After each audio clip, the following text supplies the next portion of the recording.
Hey, welcome to Frightreads Author Talks. Is this the second one of the month? Um, March is a busy month. Got lots of cool people, lots of awesome people to talk to. If you are following the social media, the website will follow probably tomorrow with some critical updates. But you saw a ton of love for this month. Is a lot of different labels. I believe it's Pride Month, I think. Pretty sure that's March. And it's also Women's History Month, Women in Horror Month. There's a lot of things that are going on. So today was very Women in Horror Month. You saw a good half dozen authors were featured, as well as some of our special guests. Sharon Smythe, who is from I keep wanting to say What We Do in the Shadows, but it's not. It's Dark Shadows, while similar, and involves vampires, but not quite. Dark Shadows, the original television show. She's actually going to be joining us for her first Fright Read, so I'm super excited about that. I'm sure she's got great stories from on set for a television show that ran for quite a while, and it has this interesting cult following. So hopefully you're a fan and you drop in for that. Additionally, we are bringing back. Last time there was a family emergency, so we had to unfortunately part ways for the year. But we're bringing back Heather Graham. She'll be having her books and a whole bunch of cool stories from some of her misadventures and things that she gets involved with in her time as an author. So I'm sure she'll have an interesting panel, and you can find her at the Capricos Books booth when the time comes in October. We also have, my God, we had so many names to drop today. Speaking of bringing back, we're bringing back Jane Jensen because Jane was super awesome. Jane was a blast last year. She did an acoustic performance of some of her hit songs that were from film. You had stuff from The Crow, Slither. I mean, she's had songs that were in Superman. I mean, what a repertoire of stuff. So we're having Jane come back, in addition to a ton of awesome guests that we still have yet to announce. It is March, and everybody's like, "Give me all the guests already." I get that, but it's not even 6 months from the event. It's barely 9 months from the event. Well, it might be 6 months from the event. I don't know. I can't math. That's why I write. So if you're interested, please check out frightreads.com for all the latest and greatest information. Click on the ticket page. You can grab your tickets. We have group passes that are 5 tickets for the price of 4. Again, math is hard. 5 tickets for the price of 4. Save a ticket. You have VIP, which gives you a cool swag bag, t-shirt, and a bunch of other goodies and stuff from some of our vendors, I'm sure. That's a TBA, to be announced type of situation. Lots of awesome stuff going on. Not to mention, with your ticket, especially if you get the weekend pass, you get 2 amazing musical performances. One by Hip Hop McDougal on Saturday. If you missed them last year, I'm sorry. That literally was life. That was the greatest performance ever. It was the dumbest, most awesome thing I've ever seen. They threw Cheez-Its into the crowd, sang about werewolves, had everybody walking like zombies. Oh my God. I can't even describe how much fun that was. So if you had fun doing that on Saturday, stick around for the following day. On Sunday, we have, for their first time ever, Beach Creeper. And if you've ever needed surfer music, but zombie and cryptid themed, we found the music for you.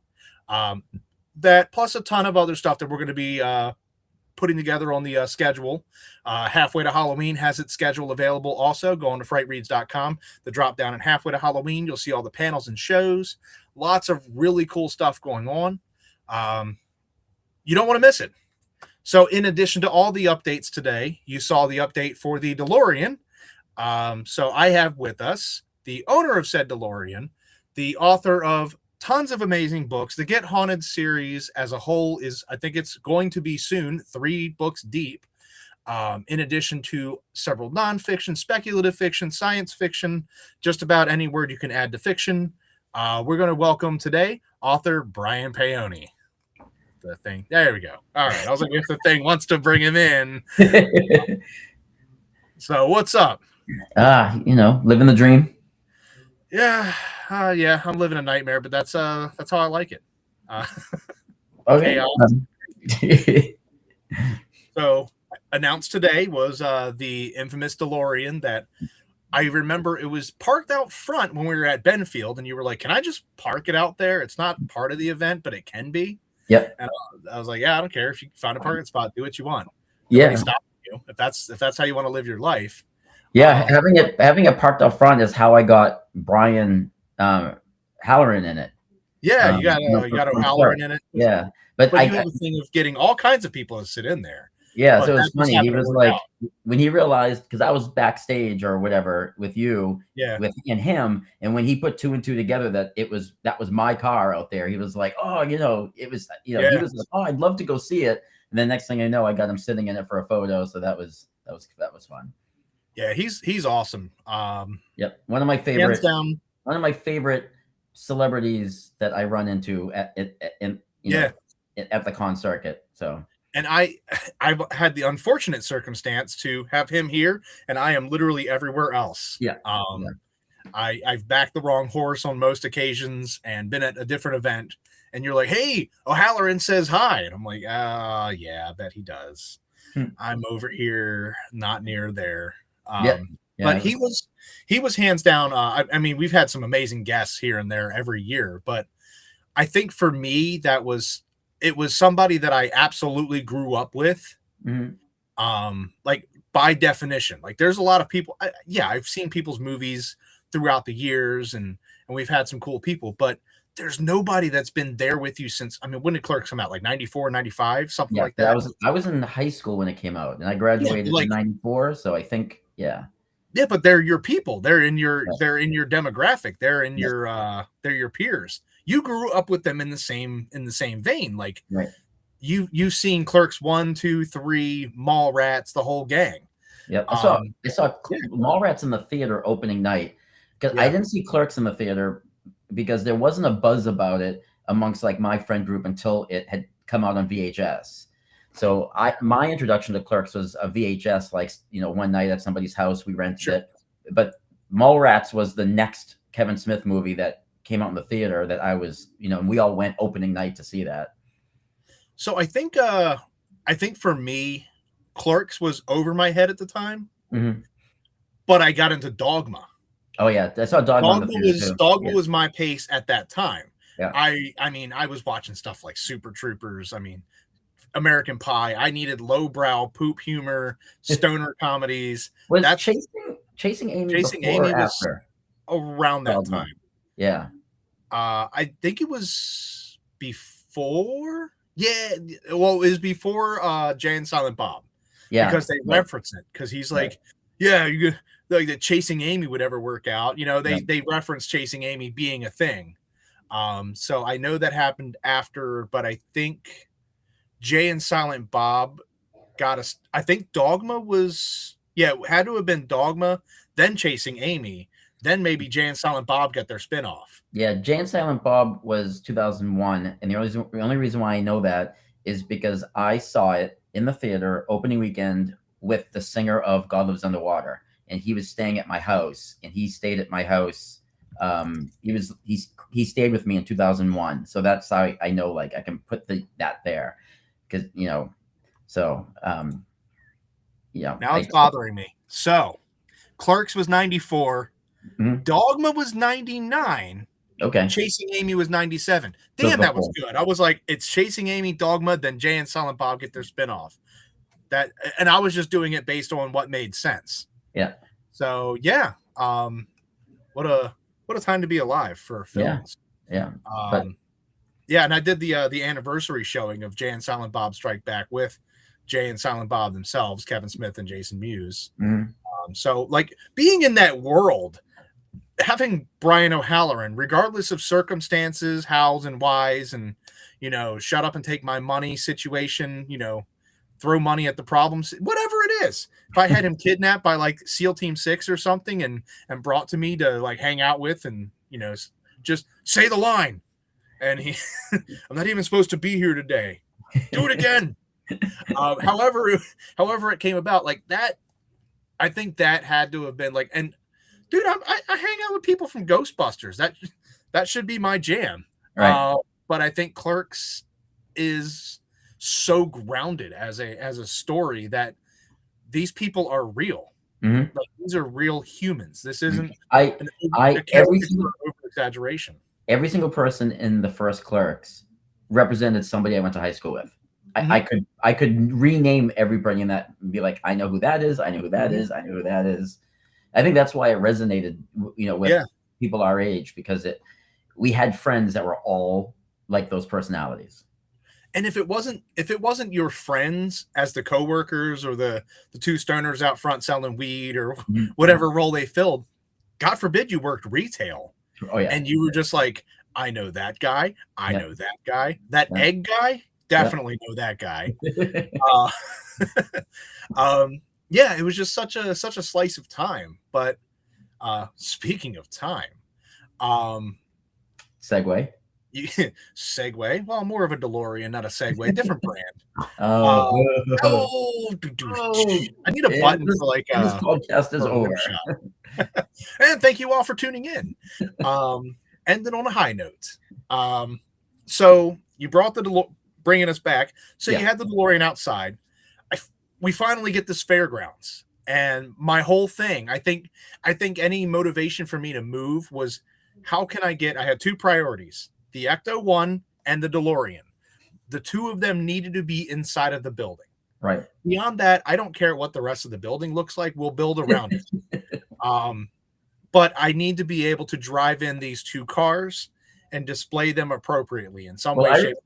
one of my favorite moments at the old place, when we couldn't bring the vehicles inside, was somebody came into Frightreads. We were still setting up Saturday morning, Yeah. and I think it was one of your volunteers, the guy that's always on the skateboard. JD, yeah. I think he was like, "Hey," and I don't think he remembered my name because he was like kind of yelling, like, "Hey, who who's got the DeLorean in here again? Because the food truck, you need to move it because you're taking the food truck spot." And I just remember thinking, like how weird it's going to be to have like the car sitting out there without me watching it next to a Yeah. food truck. Like, But it gave people a chance to look at something. yeah, right. You While know, they're they're waiting for the standing in hot line to get dogs. these hot dogs. Yeah. But hey, look, there's a DeLorean. Your number one fan. Oh, the This is president of Harry, my fan club. my friend. Yeah, And then Brian's fan club leader is here. that's it. And she posed a poignant question, which is where we're actually headed, because when is the next book, sir? The next book. So you had kind of a double hitter. They weren't the same time, but they were definitely a double hitter. You came out with These Walls Still Talk, and we talked about that last time we did this. Yep. How you stayed the night, many nights, in a Eight haunted week, 8 penitentiary. weekends. Yeah. Eight, Yeah. no, eight consecutive weekends. Yeah, so many nights spent in the dark with nothing but a laptop light, and the soothing sounds of everything creepy. Yeah. And you wrote this fantastic book, which is kind of an amalgamation of your experience mixed with other people's experiences, and then you pulled in just this idea from nowhere, Yeah. melded it all together, and created this like pretty messed up story, which is kind of a fun ride. Yeah. Yeah. And it's still kicking ass in the world. Like, it's not even like it's it's yesterday's news book. It's still relevant and it's still being talked about and being brought up. Mhm. But that was part of a Get Haunted series, which Get Haunted is a ghost hunting troupe that you happen to encounter while doing the penitentiary. You just randomly bought tickets. I And was said, there "This just sounds as a cool." guest, but yeah, before there was a book, I was there as a guest, and Yeah. and Get Haunted were there also, and I didn't know who they were, and I met them that night, and I wanted to work with them and make them, because the original idea was to create a fake, paranormal hunting company. Sure. Like, I was going to create a fake one, and then I was talking to Rob, who owns Get Haunted. He's the co-owner with Sarah. And I pitched the idea. I was like, well, instead of me coming up with one, you guys just want to be in a book? And the guy was so excited. So I was like, Yeah. well, yeah. That's And how it's that fun happened. it's fun for anybody that knows the people. I don't know anybody at the penitentiary, but I know Rob and them. Yep. And it's just fun to have them kind of in there. He's just kind of doing his, like, being himself. He's himself. I wrote him. Everybody is basically written as all the tour guides are really exist in real life. Those are the real tour guides there. If you go to Missouri State Penitentiary and do a ghost hunt or an overnight, if you do a ghost tour or an overnight ghost hunt, those are the real tour guides that are going to be assigned to you. Yeah. And then even the people in the book that are guests are actual real life people. The main character, Hannah, is a very dear friend of mine. And I put in her little, she's got a habit of how she readjusts her glasses on her face. And like, I made her do that in the book multiple times, So yeah. And, and she kind of gives me crap for it now. She's like, wow, I guess I can't have any habits. Be careful if you have any bad habits around Brian, because they're going to show up in a book. Listen, that's author rule 101. Anything you say or do can and will be written against you. Yes. So you have that took off, and then you kind of took a break and wrote something just absolutely balls to the wall silly. With Howlers. It was like shaking off the seriousness of Walls. I had to redirect my brain. Sometimes you need that. You need something silly. So you have this goofy werewolf story that is part campy. I don't even want to say B movie. B movie might be giving it some credit, but it's this low budget film coupled with this mockumentary format, which is just complete polar opposite from the last haunted penitentiary, where everything goes completely belly up for every one story. Then you go right back into the coals haven't even cooled down yet, and then you're staying the night in a haunted nursery, multiple nights.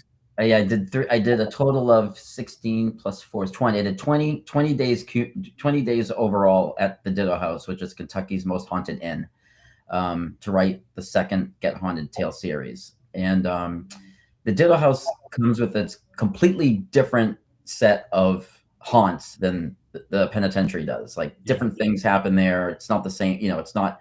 And one thing that I knew I didn't want to do when I did the second book was I didn't want to just rehash what happened in the first book. I didn't want another ghost hunt gone wrong where people are running around being chased by, ticked off ghosts with Get Haunted, trying to, help them out. As they go through the doors like Scooby-Doo, trying to hide from right.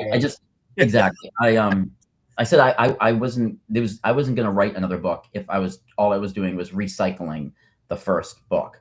So what was cool is the Ditto House is about a mile from Fort Duffield, which is one of America's top hotspots for Bigfoot sightings.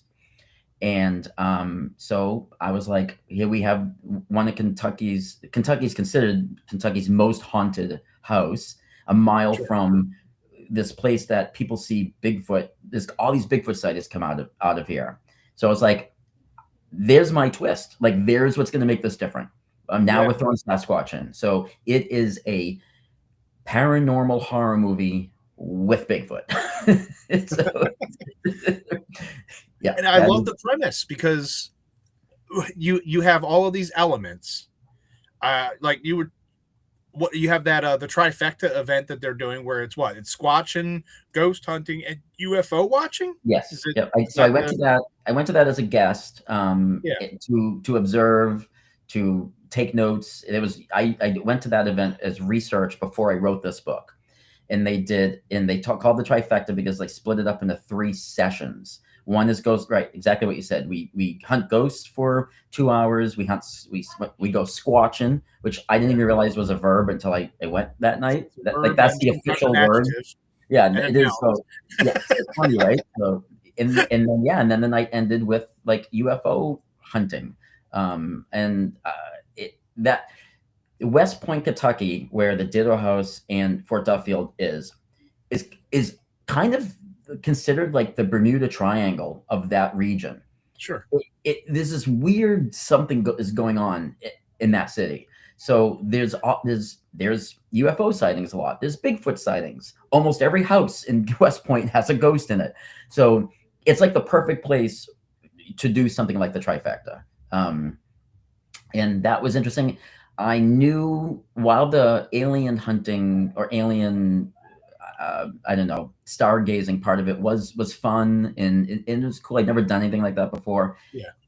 It didn't resonate with me enough for me to also want to put it in the book. Like that's not part of the book at all. Like there's no aliens, there's anything. I stuck with it's a part of the Ditto House experience, but not part of your book experience. Exactly. Yeah. Because I thought that would be too much. I really didn't want it to get all muddied, and I didn't want to make it sound like I was desperate and throwing the kitchen sink into the book, so, and I used Bigfoot.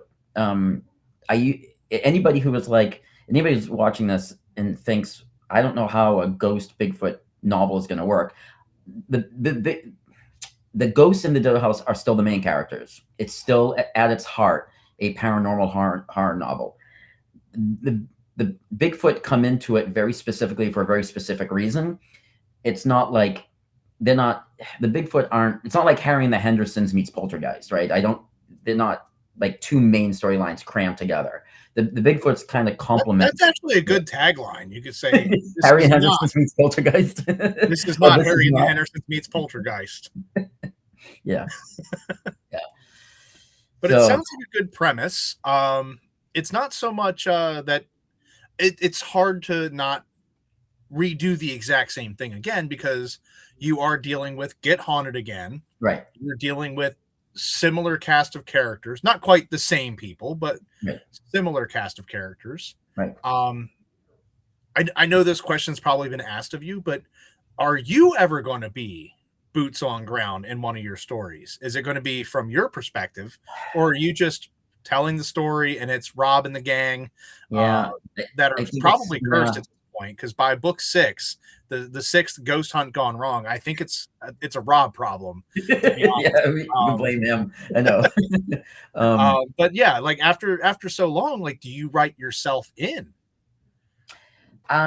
So as you know, but we haven't discussed this yet on the show, but book 3 is coming out the same day as the Ditto House book. But book 3 is a young reader chapter book where it's the pets of Get Haunted who are now the ghost investigators, and they're investigating a haunted house that's only being haunted by animal ghosts. There's no humans in this book at all.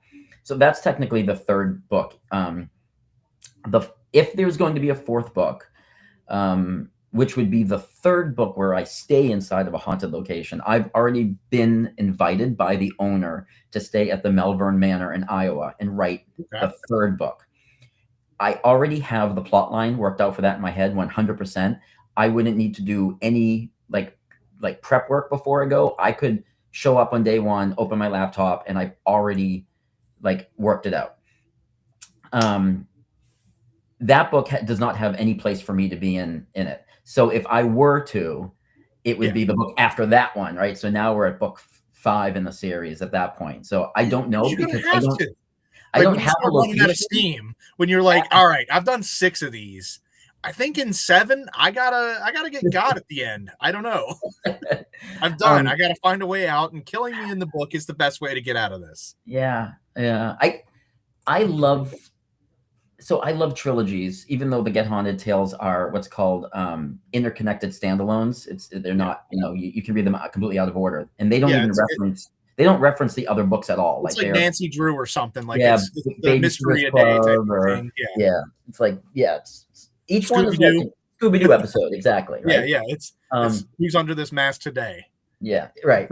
I don't have a 4th location after Melbourne Manor. And Melbourne Manor would be the 3rd I've stayed in a haunted location to write. And I like things in 3s. So I'm really contemplating calling it after that. I know I have the pet book, but that is... It's its own entity. Well, it's its own entity, even though it's like a side piece to it, right? Because I didn't stay in a haunted location to write that. I wrote it from the comfort of my home.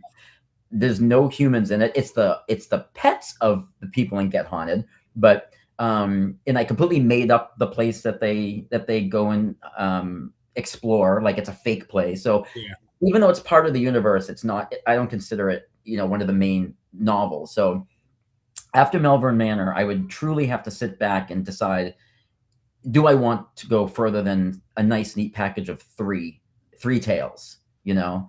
So I see your point with I like threes and Get Out. I don't know why I agreed to do 4 of my books. I'm just like, stupid 4. I could have been done already. But with a series like this, like Moonlight City and all of these things that have the trilogy, Mhm. yeah, I could see where you can tell an arc of a story that follows the same people dealing with the same and or newer problems Right. over the course of 3 books. And then Mhm. you kind of just, it's like a television show that's run its course. And you're like, Right. all right, 17 seasons. I think we hit our stride and we're So done. I think This my is different. fear. I know, but I think my fear is that I would start recycling and rehashing, because we are dealing with a paranormal troop, and then I also feel that, like, I don't want to now start begging places to let me stay there to write. You know what I mean? Like, I was fortunate that Ernie and Denise, who own the Ditto House, Wade from Nesper is the one who introduced me to them, and Yeah. Wade was the one who facilitated me staying there. Like, if it wasn't for Wade from Nesper, and if people don't know who he is, he's the one who's literally in charge of the Annabelle doll. Yeah. If it wasn't for Wade, the Ditto House book never would have ever been a thing, because he's the one who put that together for me. And the Melbourne Manor came about because the owner is within the paranormal community, and started to see that I was doing this and offered his place. But other than that, like, I don't want to be the author that's like cold calling haunted places and being like, hey, can I stay there for 2 weeks to write a book? You know, everything Right. kind of happened organically. Yeah. So But I also think too, I mean, short of watching National Geographic or something and just powering through a documentary series and yeah, taking notes, like that could be fun to stay at. right. Um, you know, you're doing locations that are rarely talked about too, which is good Mhm, because mhm. anybody can do, what is it, the Winchester Mansion? Yeah, and this Penhurst, which is very famous, Waverly Penhurst has Hills is been, very famous, yeah. Winchester's very famous, where the Stanley Hotel is very famous. Yeah, and these Um, places have just been beaten to death in so many facets, but you don't hear about the Ditto House as much in the right, same talks. right. So I think if you find these deep cut, not really never heard of places, because in the right Mhm, communities, people light up and they go, mhm, "Oh, the Ditto House." mhm. But generally speaking, you start talking about the Ditto House to somebody, just some schmo at a convention, they're going Yep, to give you that look, and you right, go, "Oh, so the Ditto House is," and right, then you have to go down that the introduction of what the place is, so that way that they're even more enticed for the book. If right. you can find more places like that people aren't thinking about, Yep. um, You know what I would do? I think you'd still have a I good. would I would do the Lord Baltimore Hotel, I was going to suggest it just up the road. I'll stay with you. I'll see because if I was thinking it is close enough to me driving distance yeah. that I could stay a couple nights, but really I could just, like, go in the daytime and just sit in the lobby and write. You could just hang out and just stay one night. Right, You get the whole day, crash for the night, right, take the next day, drive home at like 6 or 7 at night, and you're still home, in time for dinner. right. It's so that was going to be my suggestion because, and I know I've talked about it on here before, and I've talked to you about it, but I had a hell of an experience at the Lord Baltimore. I know, and you're a Um, skeptic, so for you, whenever you bring up, you're always like, "Well, I'm a skeptic, and I don't believe in that, poppycock, but there was this one time at Fish the Lord mush. Baltimore Hotel," and that, like, the Lord Baltimore Hotel to you is always the asterisk, so that intrigues me to hear you say It's that. it's literally just like, yeah, I don't believe in ghosts, but at the At the Lord Baltimore Hotel. yeah, and it's just I just love how I'm like, yeah, I don't like he says it's haunted. I want to go to the penitentiary with them. I think it's a crock. However, the Lord Ball, like there was just something about it, and I think it was also the personal connection and everything that Right, kind of with came your with it. yeah, But right, right, the actual the history of the hotel, and every staff member was so forthcoming with the lore, and um there was a hallway in there that had portraits of some of the stuff. Victims or people, that were caught within the hotel. Right. Like most famously, there were some people that during the Great Depression took the plunge off of, I think it's, don't hold me to the floor number, but I think it was the 17th floor. And there's a bar, and before they have all these nice protective rails and all of these things, it was kind of waist high, I don't know, easy to step up onto and just over the side with their child. That child allegedly, this is where I'm going with, I didn't see it, I didn't feel it or experience it. So Right. allegedly, the story is sometimes you'll see a ball roll down the hallway. You'll hear a child's laughter. It's that child just playing and, essentially trapped at the Lord Baltimore forever. Right. Among other spirits and other people that haunt that whole place. I think that would be at least the basis of some, just, the next book. I think it would be a good book for. So it's interesting because the Ditto House, back when the Ditto House was a residence during Civil War times, the Ditto, that's the last name of the people who built it, Abraham Ditto. His kids and another family's kids used to sit at the top of the stairs and roll pebbles down the staircase as a game to see who could get it to their pebble to the closest bottom step without falling off the bottom step and going to the floor. This is like a very common pastime that the kids in the 1800s in that house would do. Why didn't they just play their Nintendos? You're right. I know, right? Well, Contra hadn't come out yet. Yeah. In Ernie and Denise, one of the things that happens the most there is pebbles, rocks from outside, rocks from their garden will bounce down the staircase or will be left at the bottom of the stairs when they come home. There's photos that they've taken where they've gone out to eat dinner, came home, and there was a rock placed right on the couch in the parlor. So they would absolutely see it. And they took a picture of it. And I'm including that picture in the back of the book. But the rocks, so when I was there, I think twice I heard the rocks bounce down the stairs during my 3 weeks while I was there writing. And you hear pop, pop, or they would move around. You run up the stairs and you're like, that rock was not on that stair. That rock was not on that stair. So that's something that very commonly happens at the Ditto House is those rocks on the stairs, which is weird when you experience it.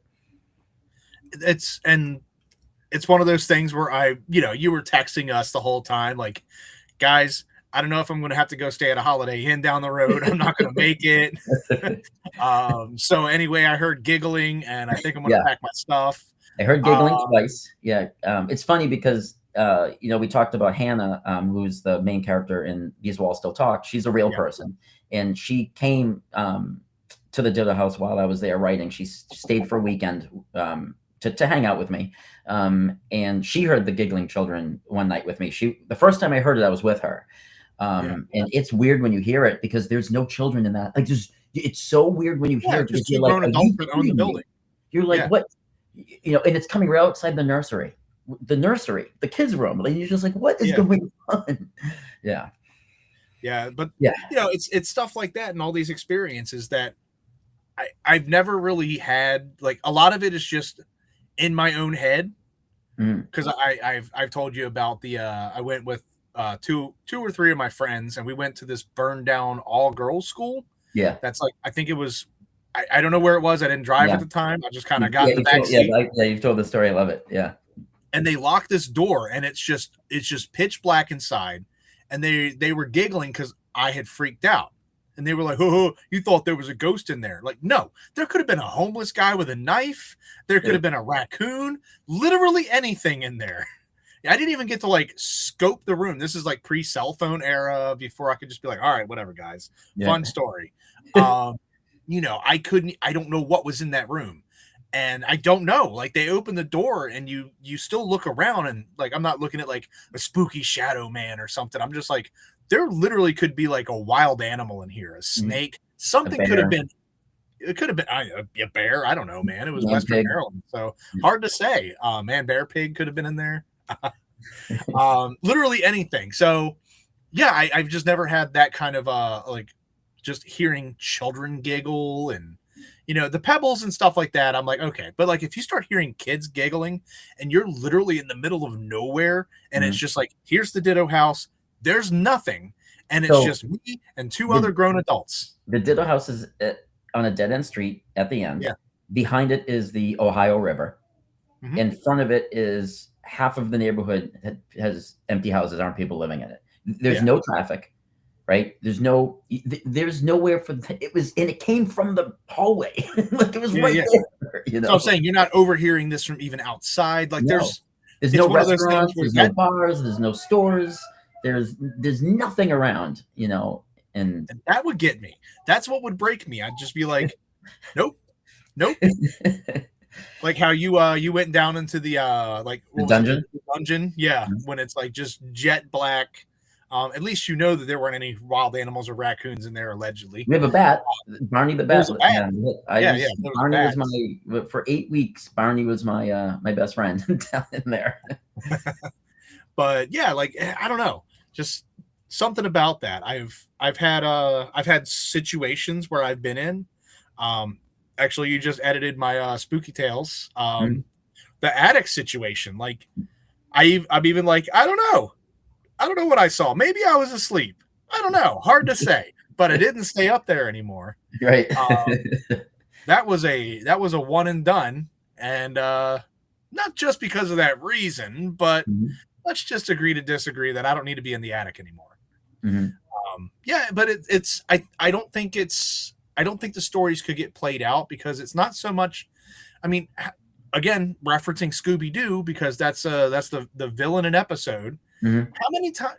My God, Scooby-Doo's still on, and they're still doing the exact same shtick. Right. The formula stayed the same. Yeah. They're not doing anything different. They haven't changed the mold whatsoever. Right. I think Velma uses a tablet now, but like everything is very much the same. She just pulls up a tablet and goes, well, according to the internet, it says this building was built 350 years ago. So now she's not looking for a plaque. She's just going on Google. Right. But outside of that, I mean, doesn't the Mystery Machine have isn't Mystery Machine have a Hemi? It's a Hemi now, right? I have no idea, but probably. It's probably eco-friendly, a hybrid. But they're doing the exact same thing, and the same thing that they were doing in the 60s is the same thing they're doing, you know, on last night's episode. Right. There's a problem happening. They call in the gang, or by some dumb happenstance, they're staying the night there because it's Shaggy's great uncle's nephew's brother's cousin's roommate. Right. So they have to stay there, and stuff happens. And then something happens, and they meet some over-the-top special effects expert.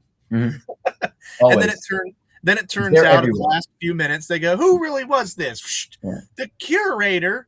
And you know what? For 300, 500, 600 episodes, however many there are, we gasp every time. We're just like, oh, I had no idea. I thought it was really a werewolf this time. But the formula is the same, but it's the adventures that they go on. So I don't think you're going to be backed into a corner of just like, another ghost hunt gone wrong. No, that's just tells me that Rob is the problem, and maybe he should stop ghost hunting. If every single ghost hunt he's involved with has a very terrible happenstance, I'm looking at the common denominator. But I don't think it would be I don't think everybody's going to read it and be on book 6 and be like, Paone with another ghost hunt, huh? Yeah. So I did, again, because I didn't want to write another These Walls Still Talk, and These Walls Still Talk, it's Get Haunted's event that goes to hell, right? Yeah. And in the Ditto House book, the Ditto House itself starts manipulating Ernie and Denise after they move in, and they call Rob for help. Yeah. So it's the opposite, as opposed to Rob being there and things going wrong. Things go wrong first, and they call him to come help. So I guess that negates him being the denominator, right? I'm not rolling that out, though. I mean, it's still. But seriously though, I don't think you'll hit a pattern where it'll just be like, another ghost hunt gone wrong, or another. I mean, how many movies do we watch of the same formula? We don't get tired of them. It's the same, you know. How many iterations of Ocean's 11 or variant are we still going to enjoy? Right. You have, as long as you have a great cast of characters that's compelling, as long as your actual plot, like everything different that you're doing, the hows and the whys, makes sense. you could be at another penitentiary, and we'd be like, oh yeah, back in another penitentiary, whatever. Let's see where this one goes. And as long as it's different, I mean, it could be a ghost hunt gone wrong, but as long as the players are different, right, we're game.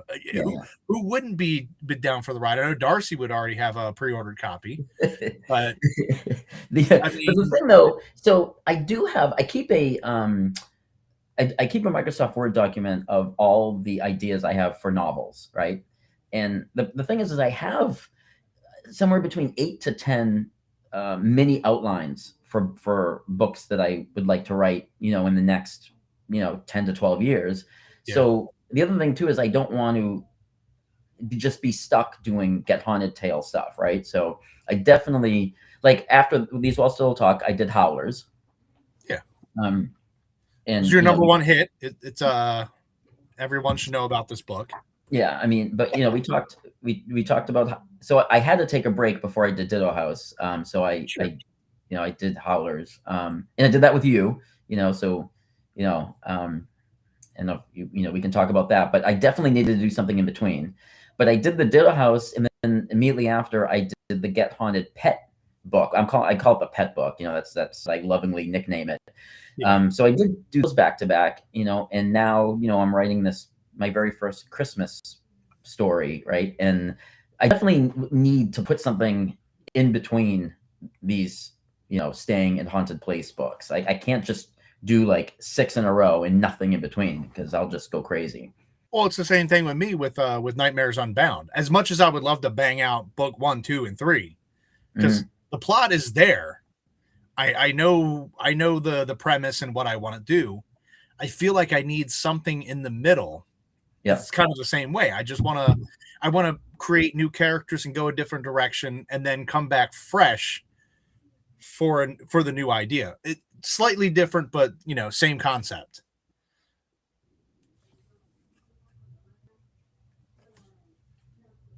Kind of froze up a little bit there.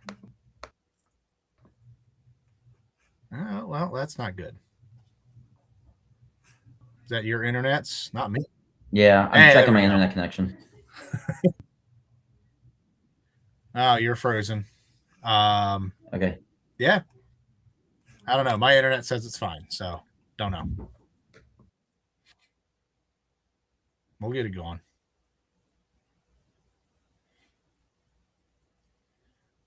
Brian has frozen.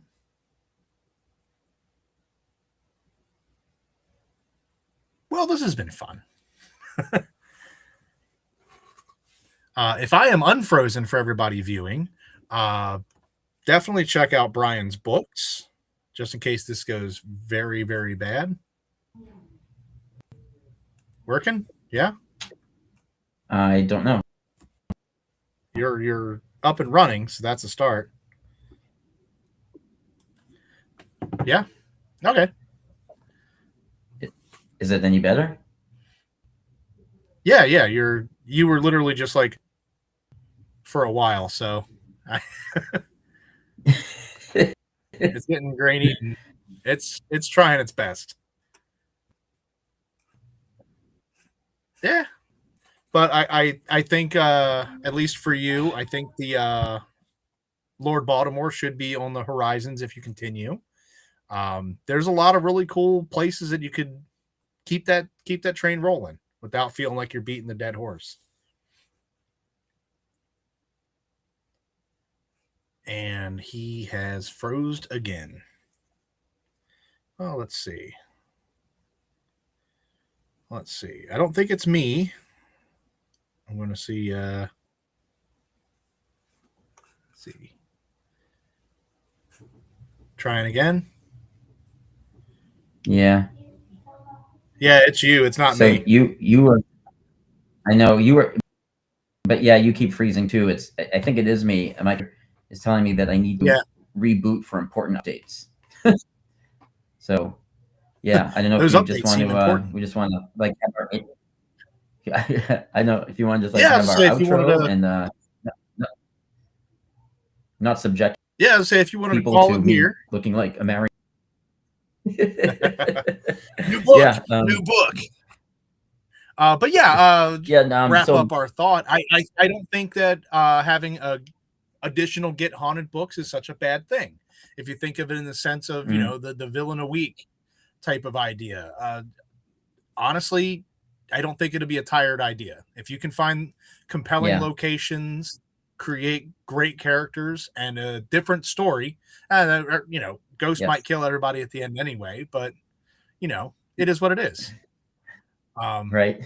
But if anybody's looking for your books, I've been popping the link up down here. Go to brianpaone.com, where you can pre-order the new books, the coming soons that we've been just talking about. You can order old books, and all of them can be signed, personalized, etc., so forth and so on, and sent directly to you, which is the best way to get a book. You can, and he's back again. Welcome back. So at the website, you can order all the books, get them signed, and all that. Awesome con this weekend. Awesome con this weekend. You and me. And that was my next thing. If you can't wait for the shipping and handling to deliver to you, it's Wednesday, and you need to have them like Friday, like immediately in your hand. You can come down to the DC, to the Walter Washington Convention Center, which is where AwesomeCon is being held at. So AwesomeCon is actually a massive multimedia pop culture convention. They got the cast of Firefly. They have who don't they have? No, Adam Savage from Mythbusters. There's just a ton of Doctor Who people. Paul Giamatti. Paul Giamatti. I was gonna say I'm blanking on all the names because I remember a few. But I mean, in the past, they've had the Lord of the Rings cast. They've had X-Files. Yeah. Hayden Christensen was there last year. Was it last year? Hayden Christensen was there. Yeah. Goonies. The whole cast of the Goonies was there last year. Yeah, they've had some cool gets. So this year's no different. But most importantly, you can track down that DeLorean. And if you find the DeLorean, you know you're in the right place. And then you can talk about any of the Get Haunted tales that are forthcoming or already out. Pick up copies of all of the books, all of them, including your nonfictions, your memoir style, your collections. You have a lot of different stuff, which for whatever reason are usually hits at horror conventions. I know. They're like, too much horror. I want this. I know. I sold more copies of my historical war novel and my music memoir book at the Scares That Care than I do at a regular book fair. I was like, what is going on? Remember? I was like, what is happening? And you talked to me and said, I think I'm going to put these towards the back because nobody's going to want these. And everybody kept reaching to the very back of the rack and going, what's this? And you're just like, why? Why is this happening? I'm not going to say no, but why is this happening? It was a 3-day horror book festival, right? The very first book I sold out of the gun was Packet Man, which is my urban crime novel. Yeah. That was the very first thing I sold. Which is a great horror book with no horror. I was like, what is going on right now? Yeah, but it's you never know. I've had people pick up poetry and I'm like, are you sure? They're like, yeah, and I'm like, this is Monster Mania. Yeah, right. For like murder and ghosts and goblins and stuff, and you want poetry. That's what you want to do. I'm not going to say no. But I'm questioning your decision, but I'm not going to say no. Yeah. But yeah, it's a fun event. It's massive. So it's a 3-day event. You can come down Friday, Saturday, or Sunday. We'll be there all 3 days. Bring your money. There's so much to buy. You'll tell yourself I'm not buying anything, and then you're $300 out, and you don't know how this happened. And you're only on the first aisle. Yeah, and you've just gone down the escalator. Right. You're not even in there yet. But there's so much cool stuff. I think Third Eye Comics has a booth there each year. So they're an awesome comic book shop that's local. Tons of awesome people. Red Tail Studios, I believe, is going to be set up in there. She got off the wait list and got a space. So our friend Kaylin, who did both of our fine artwork, including the bird that's in the top right corner, will be there. J.A. Barrios will be alongside of me if you're looking to get into some kind of like world building, like long form, like fantasy type. He's got some pretty cool stuff as well as some basement horror, which is literally horror about a basement, which is now a genre, basement horror. And I was like, sure, whatever. I'll allow it. Whatever. I'm not the genre authority. You know, the what gatekeeper. Yeah. What do I know? I just work here. But yeah, there's going to be that. I'm trying to think who else is like, I'm trying to think of anybody else that's like in our usual circle. I just go to awesomecon.org.com, and that's how I keep up to date. There's like 10,000 things to scan through. I'm trying to pick like 3 people that we know, but I know Kaylin will be there. We'll be there, and you can visit our friends at Farpoint Comic Con. They're awesome people. I think BlurredCon's gonna have a space down the road. The Baltimore Science Fiction Society, which is also the Balticon. We're all usually in the same vicinity, so definitely come check it out. Grab a ton of flyers and fill up your calendar. But most importantly, fill up a basket full of all of Brian's books and your books and my books. Whatever. We're not here to promote me. We're here to promote you. This is your episode. But like I was gonna say, whose name was there earlier? Hang on, there it is. I changed it. Yeah, we're here to promote that guy. So yes, if you're looking for Brian stuff, let me check the chat, see if we missed anything. Just a wave from Ryan. Ryan has waved. And Darcy suggested to do something connected to Edgar Allan Poe, which is not out of the cards because there is the Edgar Allan Poe Museum. Right. And I think that I don't know if it's a house that he lived in for a short time. Right. He stayed there for a good time, not a long time. Right. That may be where people are buried in the walls. We're not sure yet. They're remodeling. They will look. But I don't know. There's so many authors right now that hit Poe. That's their go-to topic. They hit Poe, and they're like, "Oh, we got to talk about Edgar Allan Poe," and they do all these fan fictions and do all that. I don't know. I don't think that would be a good topic for your skill set. Yeah, just because it's so oversaturated. But I think I'm not flying halfway across the world.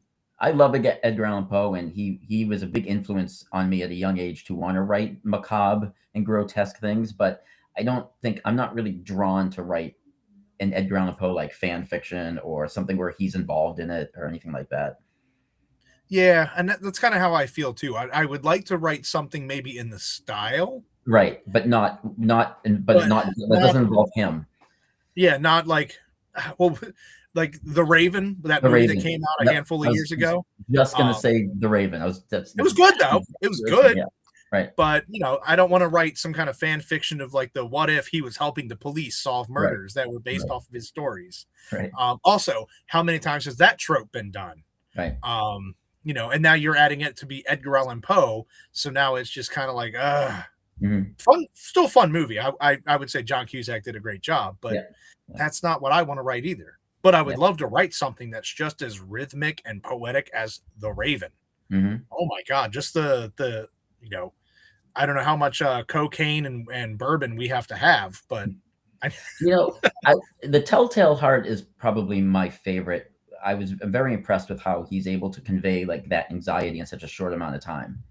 Yeah, with like no character building at all. There's like so it's super flash fiction. Yep. We not only get to know that this guy is just, to be frank, over the other guy's shit, but not for any particular valid, grounded reason, just because. Like, I don't like his eye. Yeah. He's like, I just don't like him. Like, that guy, I don't like you. My friend doesn't like you either. He has a death sentence on 12 systems. But like, that's the logic. To break it down at its very core, it's just like, I just don't like that guy. And then like it just drives him to the point of murder, and then the sheer guilt of the murder and being found out drives him to the absolute brink of insanity, where he's just like, behold, under the floorboards. And the cops are just like, we were just stopping in to take a leak. Right. Thanks for confessing. Yeah. We were just coming in for the coffee. Yep. So I love the simplicity of the story, and you get a lot of plot points in such a short amount of time. Yeah. And that's a talent. It's hard to do because I'm seeing it done right now. We're doing the Frightreads anthology, which is a 3,000 word count, and that's kind of in the Telltale Heart realm. Mhm. You're limiting yourself to what you can tell, and you are expressing an entire beginning, middle, and an end with hopefully character development, story arc, and compelling information Mhm. within like a fraction of a second. Right. Yeah, so I wish I could write like that. Yeah, me too. One day. Yeah. Day. It'll never happen. But one day, somebody else will write like that. Won't be me. Somebody will. That there's for Ryan. Somebody, but not me, but somebody will write like that. So yeah, if you're just tuning in, you're missing it because we're done now. We're on the back nine. We're at the final hole. Find us all at AwesomeCon this weekend. Couple of weeks from now, trying to think of what comes first and second and third, other than who, what, and where. Well, I know that we're both doing the Annapolis Book Festival together, and that's in April. Yes. No. Okay, so May. That's May. That comes next. 4th. Okay. So yes, so that's the weekend before halfway to Halloween. Yes. I am trying to keep track of everything, and everything is painful to keep track of. There's so many things. And I'm like, is it before or after? So, yes, technically the next in-person event is the Annapolis Book Festival, which is a great book festival out of, as you would guess, Annapolis, Maryland, because apparently there's different Annapolises, Annapoli. So I assume we were in Maryland and we were talking about Annapolis. It was the capital, and we're putting two and two together. But I have had to explain it to people like Annapolis, Ohio, and I'm like, yes, because there's also multiple Baltimores. Yeah. And people like Baltimore. I'm like, no, the one that makes the news all the time, that one. Like, that one, yeah, right. The Wire, that one, The Wire. Right.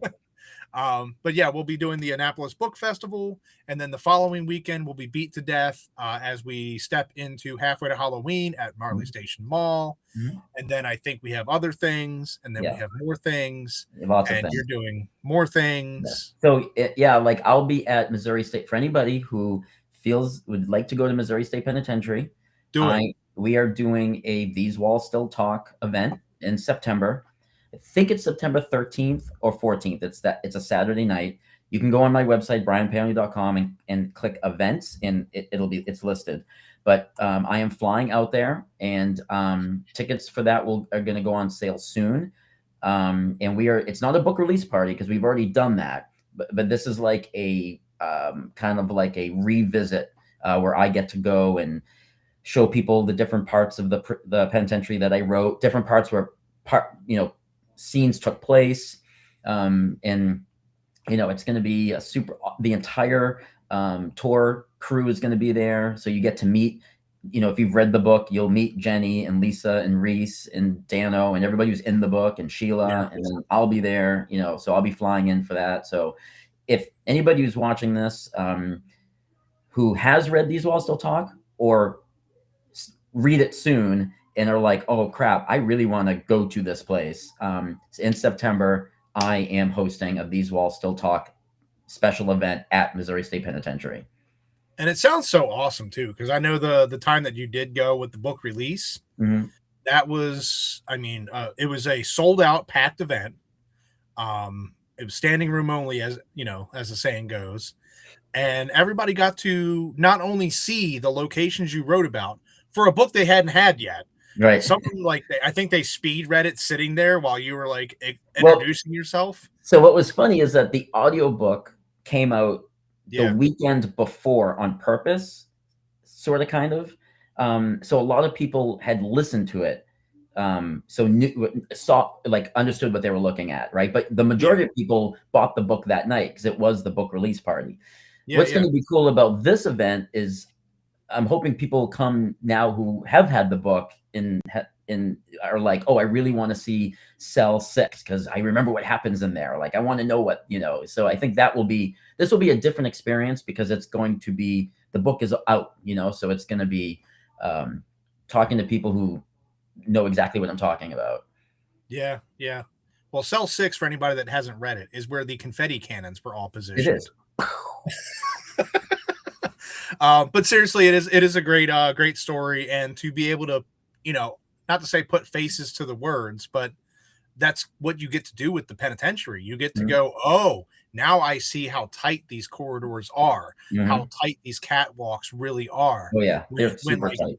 When Hannah has to like shimmy past somebody in a scene, you're like, whatever. But then when you're up there and you're shimmying past somebody, going, oh, these are tight. These are very tight. Yep. I think it adds a whole new perspective. So when you do announce it, follow your social media, all that good stuff for the latest and greatest. Yep. But as soon as you see the tickets are live, definitely pick them up because you sold pretty quickly for I think the Ditto House cleaned up pretty quickly. So the Ditto House novel book release party is 2 nights. It's Friday night at the Ditto House. The overnight ghost hunt is sold out. So there's no tickets for that at all. However, we are doing a meet and greet and tour of the Ditto House before the ghost hunt starts. And those, we still have tickets available for that. And then Saturday night, the next night, and this is the second weekend in May. So it's like May 14th and May 15th. The second night, Saturday night, we will be squatching at Fort Duffield as part of the book release party. Those tickets go on sale at the end of this month, and that will probably sell out.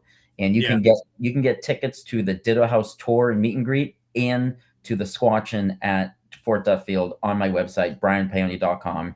At the very top, there's a banner, and it says "Click here for book release party info." If you click that, it'll bring you to. So anybody who wants to go to West Point, Kentucky, and tour the Ditto House and meet everybody who is in the book, and then head over to Fort Duffield and do some actual squatching. The tickets are cheap. They're they're really inexpensive. We kept the cost way down. I mean, it's great. Absolutely. And it's a super obtainable ghost hunt where you not only can read about it, it's written about in the novel and you get to meet the author, but then you get to actually do some of the things that you speak about in the story. So just kind of like the penitentiary, the Ditto House experience is just as good. But definitely keep an eye out on the tickets. Probably, other than the tickets that go on sale at the end of the month, the tickets will probably be sold early April if they aren't gone before then. So if it's something that can be in your wheelhouse, if you got the budget and the time off, go do it.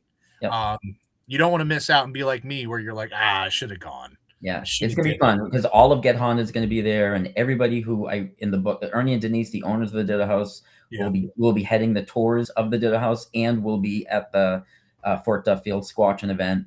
And that's an interesting place. If you've never been squatching or even don't even have any interest in it, I don't think I ever had any interest in it until I did it.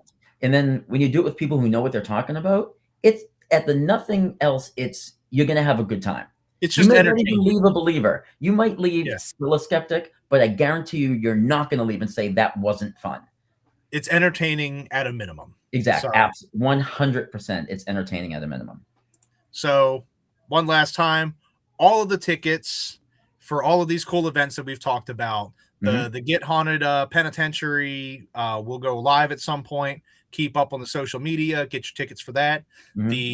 Most of the Ditto House stuff is live and available right now, but will sell out. All of that information is at BRIANPAONE.com, including links to his books and all audio books if you do that, the ebooks if you don't like to have paper or listen to people read to you.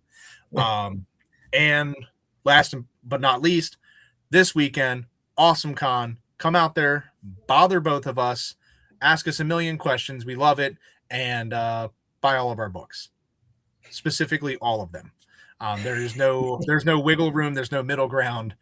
Every title, even the bad ones that we don't like, we'll find them. And buy Javier's books too. He'll be sitting next to me. So buy his books too. So Brian, thank you very much for taking some Thank you for time having me. out. Yeah. This is always fun. And I know most importantly, you saw the announcement today that your best friend Jane Jensen will be there at Frightreads. So that's your Let's try buddy. and do her. Like the kids do. Yeah, but she's going to be there, so I know that that and Heather Graham, another. She's another Get Haunted alumni, or Get Haunted. She's in the Get Haunted family, so that's cool. Yeah, say somebody in the Get Haunted circle in some way, shape, or form. Yep. But yeah, it'll be super awesome to have them, and maybe Get Haunted will be an announcement. Wink, wink, nudge, nudge. I already know that they are. But it'll be pretty cool to have the whole gang on deck. Hopefully having a giant panel where you guys could just go nuts. So check out Brian's stuff, grab your tickets for Frightreads, come bug us at AwesomeCon. Thank you all so much for tuning in, and I will be here next week with, I think, Marissa. Oh, cool. Word. She's either this week, this following week, or the last weekend. I don't know. That'll be fun. We'll find out. Yeah. But thank you everybody for tuning in. It's rare that I know who's coming up next. So thanks, and I'll see you next.